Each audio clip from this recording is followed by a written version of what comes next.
तारीख थी 26 जनवरी 1950, जब भारत ने अंग्रेजों की गुलामी से आज़ाद होकर एक लोकतंत्र के रूप में अपने पहले कदम बढ़ाए थे। संविधान सभा ने लगभग 2 साल 11 महीने और 17 दिन की लंबी प्रक्रिया के बाद संविधान बनाकर तैयार किया। 448 आर्टिकल और 12 शेड्यूल लंबे संविधान का पूरा सार महज एक पन्ने के दस्तावेज में समाया हुआ है, जिसे हम प्रियम्बल के नाम से जानते हैं। प्रियम्बल संविधान के एक परिचय की तरह है, जो संविधान की फिलॉसफी और उसके ऑब्जेक्टिव्स को दर्शाता है। In previous lecture, we have discussed about the salient features of Indian Constitution. In today's lecture, we will talk about the preamble of Indian Constitution. So, welcome to the episode 4 of Indian Polity series by RN IAS. Preamble की शुरुआत उसके पहले भाग यानी nature of Indian state से होती है, जिसमें कैपिटल लेटर्स में लिखी हुई उसकी पहली line we the people of India ये बात स्पष्ट करती है कि भारत देश पर सिर्फ भारत में रहने वाले लोगों का अधिकार है। भारत के हर एक रिसोर्स पर सबसे पहला अधिकार भारत के नागरिकों का है। संविधान में लिखा we the people of India ये बात भी दर्शाता है कि ये भारत का संविधान किसी बाहरी ताकत ने भारत के लोगों पर थोपा नहीं है, बल्कि भारत के लोगों ने देश को व्यवस्थित और न्यायपूर्ण तरीके से चलाने के लिए खुद से अपनाया है। प्रियम्बल में आगे we the people of India having solemnly resolved to constitute India into a sovereign socialist secular democratic republic लिखा जाना ये दर्शाता है कि भारत के लोग आधिकारिक तौर पर भारत को सॉवरेन सोशलिस्ट सेकुलर डेमोक्रेटिक और रिपब्लिक के रूप में स्थापित करते हैं। Now we will discuss all these words. सबसे पहले हम बात करेंगे प्रियम्बल में लिखे सॉवरेन शब्द की। जब भारत के संविधान का प्रियम्बल बनकर तैयार हुआ था, तब उसमें सॉवरेन डेमोक्रेटिक रिपब्लिक ये 3 शब्द प्रियम्बल का हिस्सा थे।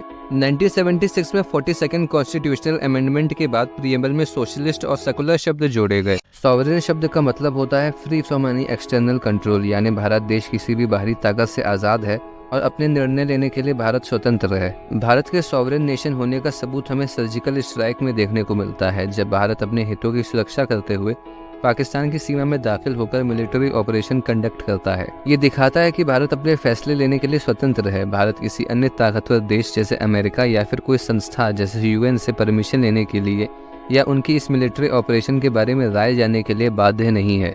एक दूसरा वाक़या तब देखने को मिलता है जब यूक्रेन और रशिया के बीच चल रहे युद्ध के बाद भी भारत ने रशियन ऑयल खरीदना जारी रखा। इसी मुद्दे पर जब वेस्ट मीडिया ने भारत के फॉरेन मिनिस्टर से सवाल पूछा, तो आइए देखते हैं उनका जवाब क्या था। I noticed you refer to oil purchases. If you are looking at energy purchases from Russia, I would suggest that your attention should be focused on Europe, which probably we do buy some energy which is necessary for our energy security. But I suspect, looking at the figures, probably our total purchases for the month would be less than what Europe does in an afternoon. So you might want to think about it. ये दर्शाता है कि भारत किसी भी देश के दबाव में अपने फैसले और चुनाव नहीं करता है।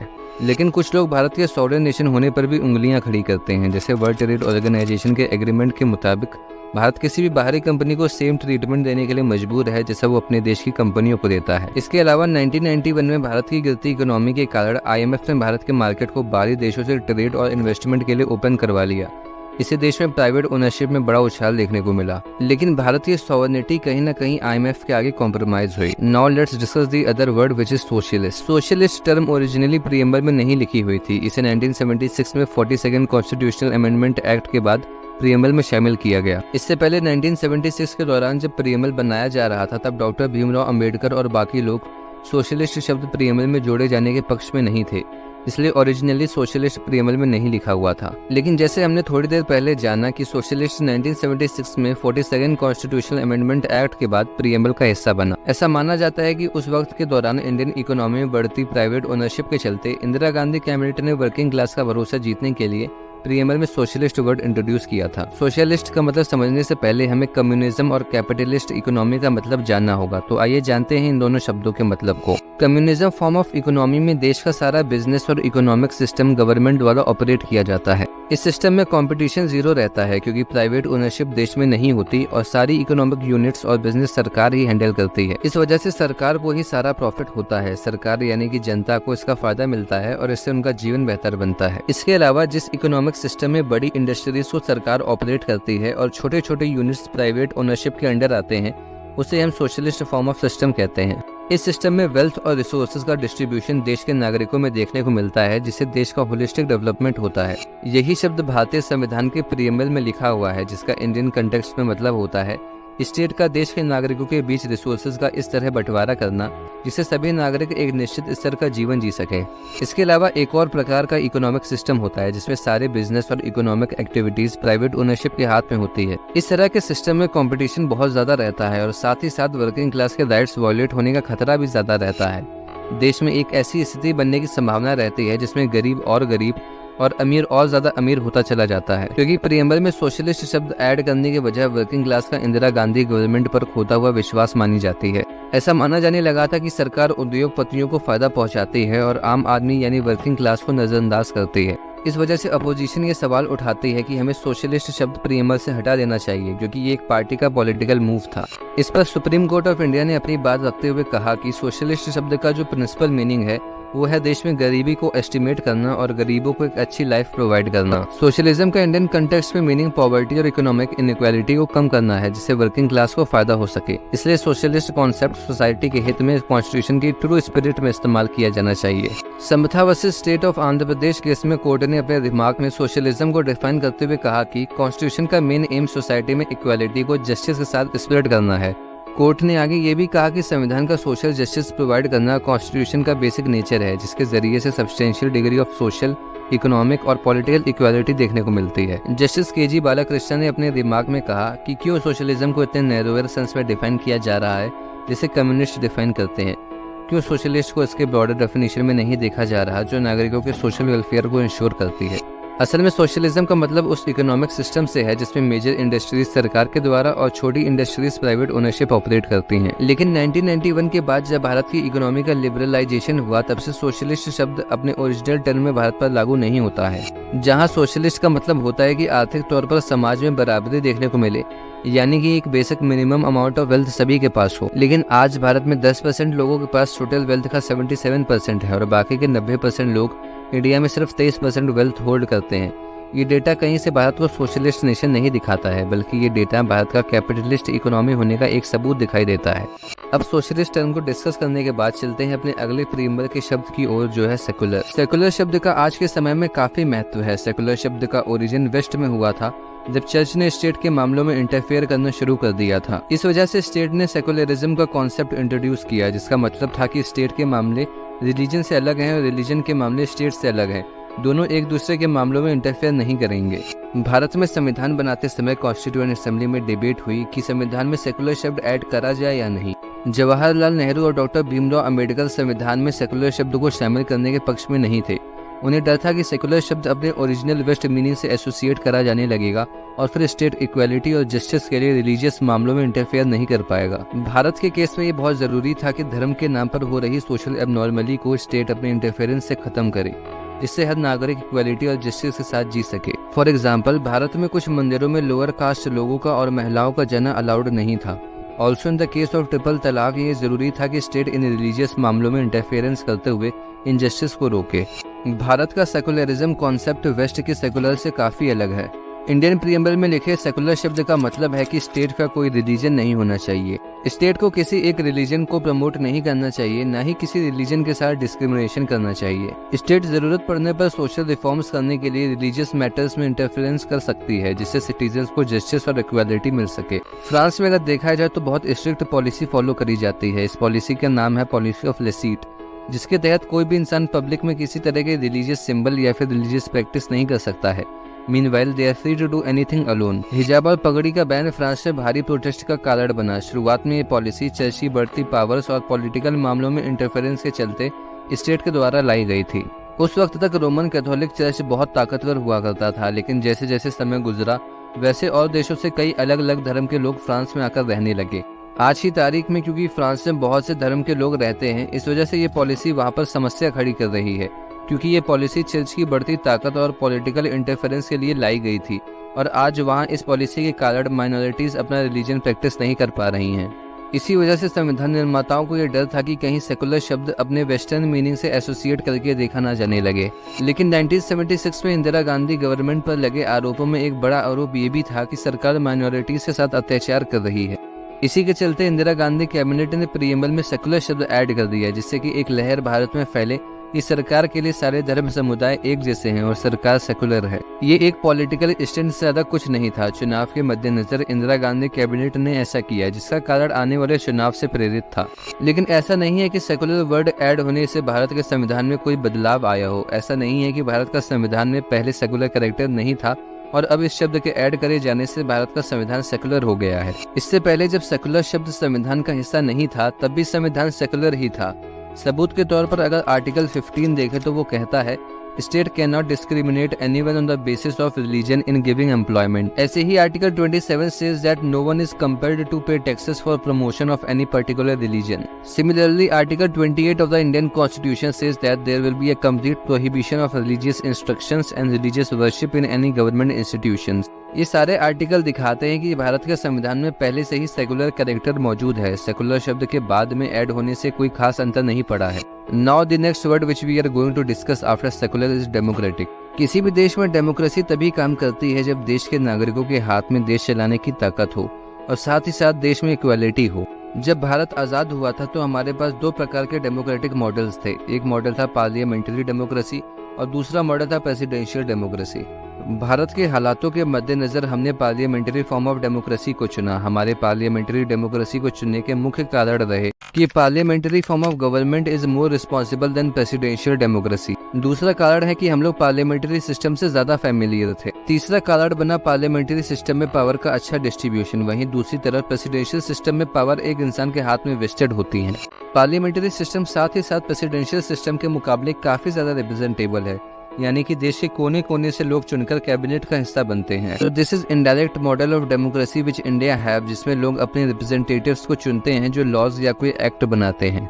डायरेक्ट मॉडल ऑफ डेमोक्रेसी में लोग खुद से किसी बिल या एक्ट के लाए जाने पर वोट करते हैं, जिसे रेफरेंडम कहते हैं। इसके अनुसार तय होता है कि ये लॉ देश में आएगा कि नहीं। ऐसा सिस्टम छोटे देशों में जिनकी आबादी कम है उनके के लिए बेहतर है और सही ढंग से सिर्फ वही इस्तेमाल किया जा सकता है। संविधान में लिखे डेमोक्रेटिक शब्द का मतलब सिर्फ पॉलिटिकल डेमोक्रेसी से नहीं है, बल्कि सोशल और इकोनॉमिक डेमोक्रेसी से भी है। पॉलिटिकल डेमोक्रेसी का लार्जली मतलब देश के हर नागरिक के वोट देने से है और सभी नागरिकों के वोट की इक्वल वैल्यू से है। Political democracy is preserved in the chapters of fundamental right. लेकिन पॉलिटिकल डेमोक्रेसी का कोई मतलब नहीं है अगर लोगों के पास सोशल स्फीयर में इक्वल राइट्स ना हो। इसलिए समाज में सोशल और इकोनॉमिक डेमोक्रेसी का होना काफी महत्व रखता है। Respective of economic and social stand of themselves, people should be treated equally.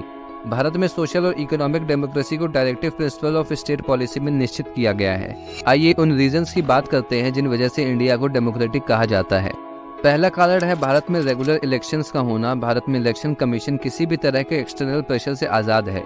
कोई भी पार्टी या समुदाय उस पर दबाव बनाकर इलेक्शन में मदद नहीं ले सकता है। छोटे गांव में महिलाएं और गरीब परिवार के लोग भी पंचायत का चुनाव लड़ सकते हैं। भारत में पंचायती राज इंस्टीट्यूशंस ने पावर को लोअर सेगमेंट में भी शेयर किया है। हमने उन कारणों की बात करी जिस वजह से भारत को डेमोक्रेटिक नेशन कहा जाता है, लेकिन अब हम बात करेंगे उन तथ्यों की जो भारत की डेमोक्रेसी होने पर सवाल खड़े करते हैं। पहला कारण है चुनावों में मनी और मसल पावर का इस्तेमाल किया जाना। दूसरा कारण है पॉलिटिक्स में वुमेन का कम पार्टिसिपेशन। काफी बार पंचायतों में ऐसा देखा जाता है कि इलेक्टेड वुमेन सरपंच डिसीजंस नहीं लेती हैं, बल्कि उनके पति सारे निर्णय लेते हैं। इसी कॉन्सेप्ट को आमतौर पर सरपंच पति भी कहा जाता है। माइनॉरिटीज का पार्लियामेंट और लेजिस्लेटिव असेंबलीज में कम रिप्रेजेंटेशन भी डेमोक्रेटिक नेशन के लिए एक अच्छा संकेत नहीं है। भारत में प्रेस और जुडिशरी के गिरता स्तर और उनका न्यूट्रल ना होना भी डेमोक्रेसी के लिए अच्छा संकेत नहीं है।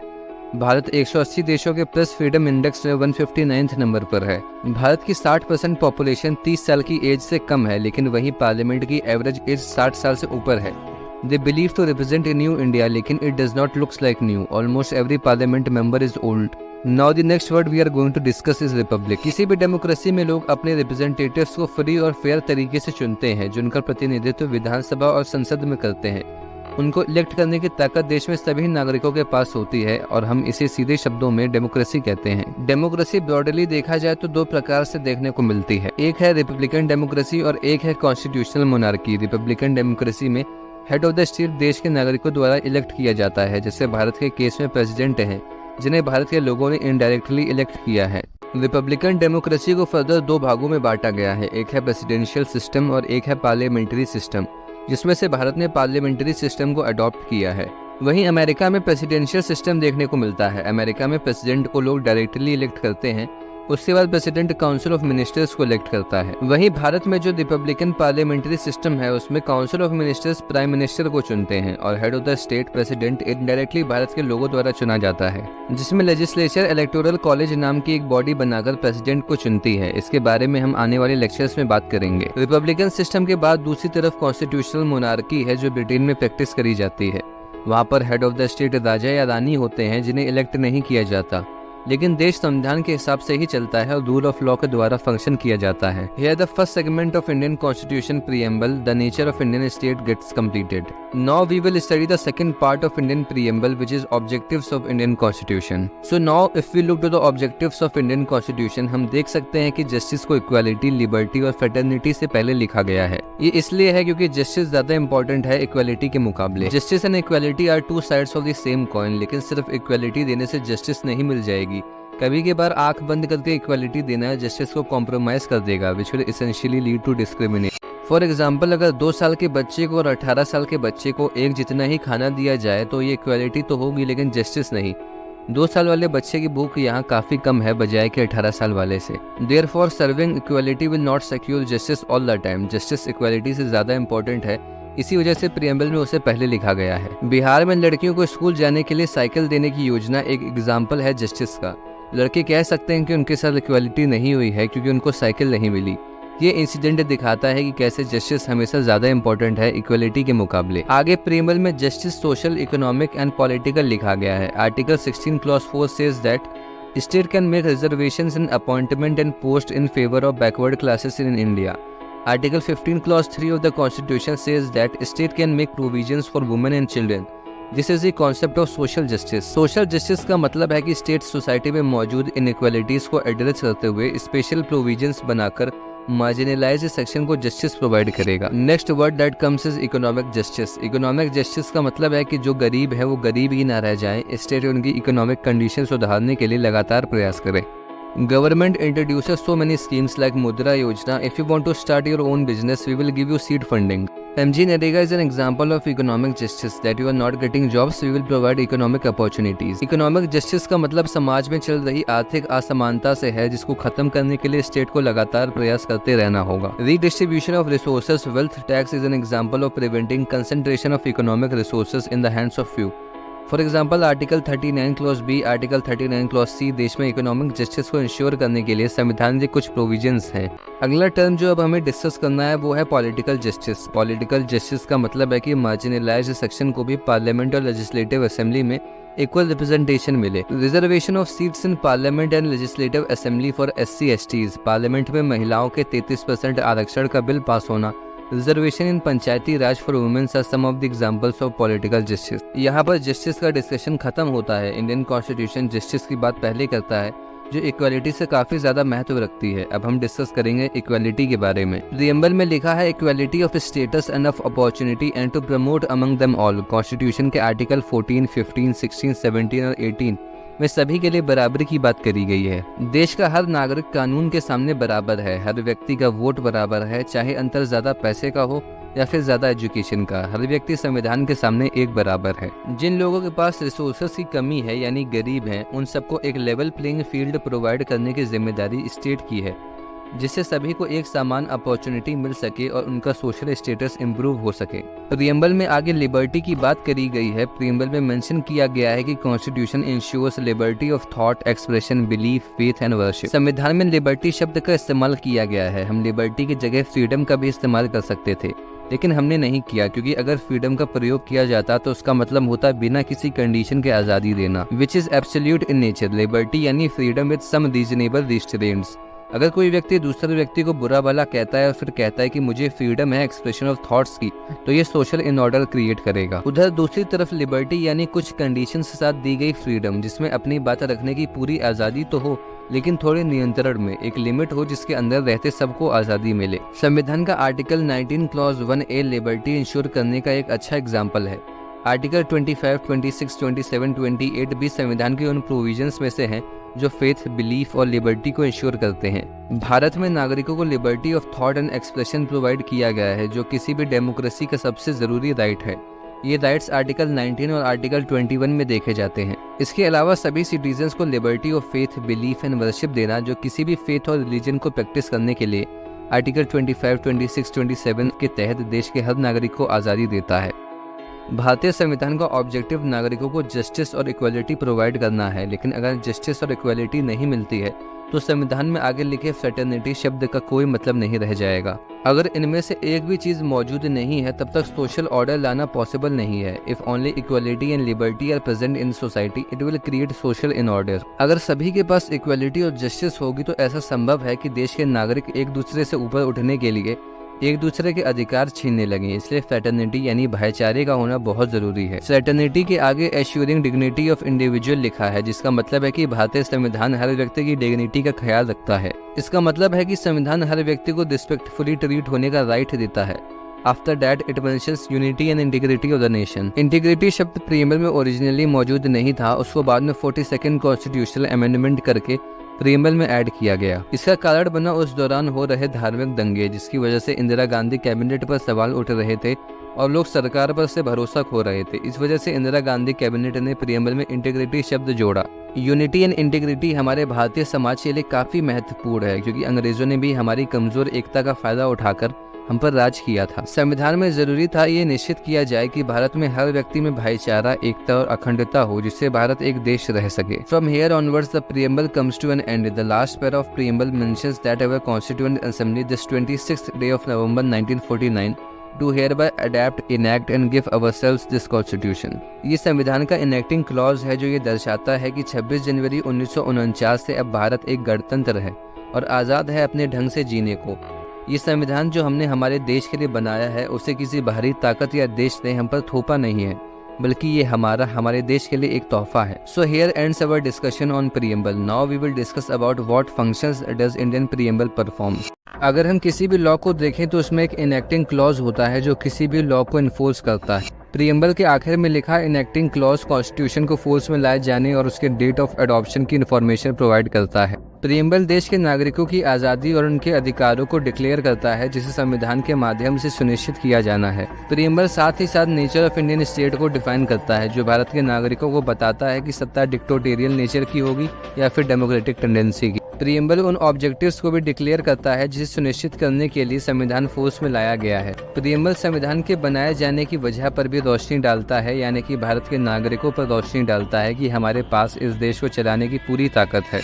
अगर प्रीएम्बल में कभी किसी शब्द या आर्टिकल का मीनिंग निकालना कठिन होता है तो प्रीएम्बल उस मीनिंग को इंटरप्रेट करने में मदद करता है, क्योंकि प्रीएम्बल में कॉन्स्टिट्यूशन का नेचर दर्शाया गया है। Therefore, the preamble is also called as the key of the minds of constitution makers. अब सवाल ये उठता है कि क्या प्रीएम्बल संविधान का हिस्सा है या फिर प्रीएम्बल और कॉन्स्टिट्यूशन दोनों अलग अलग हैं। इस पर सुप्रीम कोर्ट ऑफ इंडिया ने अपने अलग अलग जजमेंट में अपनी बात रखी। 1960 में सुप्रीम कोर्ट ऑफ इंडिया ने बेरुबारी यूनियन केस में अपने जजमेंट में कहा कि प्रीएम्बल कॉन्स्टिट्यूशन का पार्ट नहीं है, प्रीएम्बल सिर्फ कॉन्स्टिट्यूशन का इंट्रोडक्शन है। क्योंकि प्रीएम्बल कॉन्स्टिट्यूशन का हिस्सा नहीं है, इस वजह से पार्लियामेंट आर्टिकल 368 के अनुसार कॉन्स्टिट्यूशन को अमेंड करने की अपनी पावर्स को एक्सरसाइज प्रीएम्बल पर नहीं कर सकती है।